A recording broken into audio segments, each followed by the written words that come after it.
বাংলাদেশের ক্রীড়াঙ্গনের গ্রেডদের কথা আসলে প্রথমে আসবে দুই ক্রীড়াবিদের নাম, কাজী সালাউদ্দিন ও সাকিব আল হাসান। লাল সবুজের জার্সিতে নিজ নিজ জায়গা থেকে আন্তর্জাতিক অঙ্গনে তাদের অর্জন কম নয়।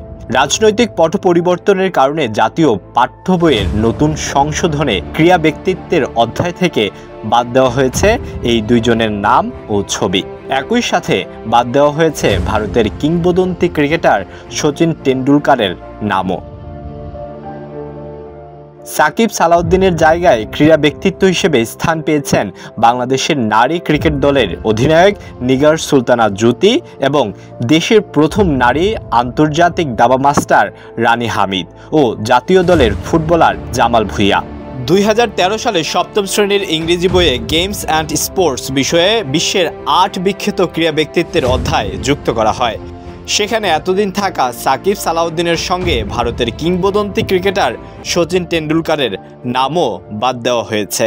সেই 8 ক্রীড়া ব্যক্তিত্বের তালিকায় ছিলেন ব্রাজিলের কিংবদন্তি ফুটবলার পেলে, আর্জেন্টিনার গ্রেট দিয়াগো ম্যারাডোনা, ওয়েস্ট ইন্ডিজের কিংবদন্তি ব্যাটার ব্রায়ান লারা, ভারতের শচীন, যুক্তরাষ্ট্রের টেনিস তারকা সানোরা উইলিয়ামস, বাংলাদেশের পর্বতারোহী নিশাত মজুমদার, ক্রিকেটার সাকিব আল হাসান ও সাবেক ফুটবলার কাজী সালাউদ্দিন।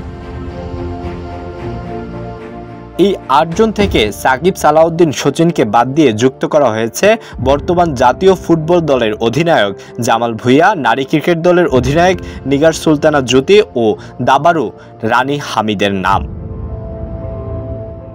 2008 সালে 28শে এপ্রিল সেনা সমর্থিত তত্ত্বাবধায়ক সরকারের আমলে ভোটযুদ্ধে নেমেছিলেন সালাউদ্দিন। মেজর জেনারেল অফশর আমিন আহমেদ চৌধুরীকে হারিয়ে বাফুফের সভাপতি নির্বাচিত হন দেশের ফুটবলের প্রথম সুপারস্টার। এরপর 4 মেয়াদে দায়িত্ব পালন করলেও পারেননি প্রত্যাশা পূরণ করতে এবং গত সেপ্টেম্বরে তার 16 বছরের রাজত্বের অবসান ঘটে। সাকিব তর্কাতীতভাবেই দেশের ক্রিকেটের সর্বকালের সবচেয়ে বড় ও সফলতম তারকা।